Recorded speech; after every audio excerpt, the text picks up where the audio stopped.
and then basically you're then able to cape it out and pull the fur down on both sides, and it'll just all come. Okay. So what you got to do is after you cut this ring and you cut this, I kind of skipped the part, when you cut this line down, you got to skin this off and get the skin to about here to start it. Otherwise, you'll rip the tendons, and then the back legs will look kind of cheesy. So we'll just kind of start one.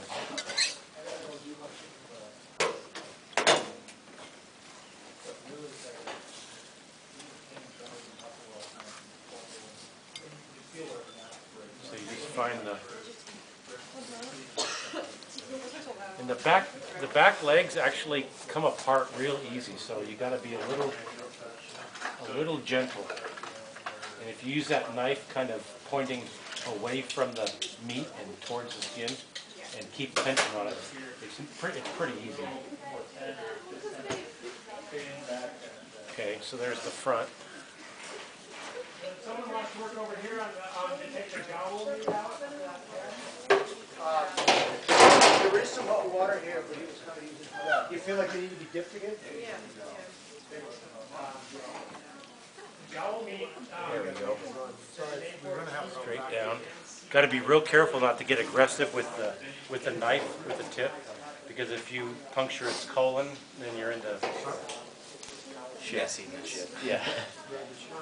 Tail feather is just, I think it needs to be dipped. Okay, so now you're just going to kind of tickle this.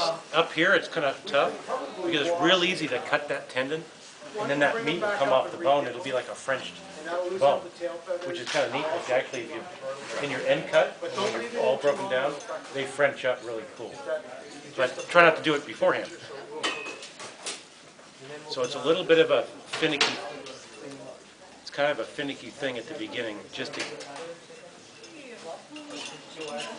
that's why a really sharp knife is helpful.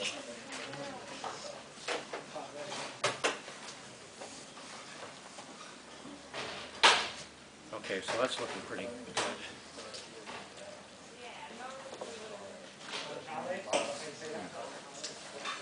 And the harder you pull, kind of the better, but just not so much. You kind of watch these tendons as you pull, so if you're getting too aggressive, you can back off.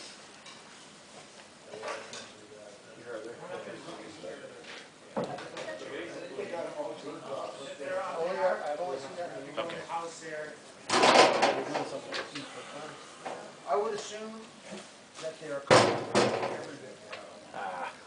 Like I know chicken feet. I think I already cut that tendon. Most of you probably seen rabbit meat before, but it's, I don't know, I never ate rabbit before, or I think I was a little kid, but for some reason I had this impression just up until last year that rabbit would taste like wet rabbit smells.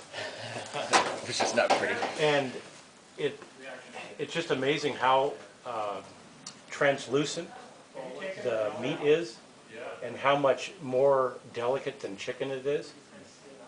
And I think it just, I have a thing somewhere that tells you it's much higher in protein, much lower in fat.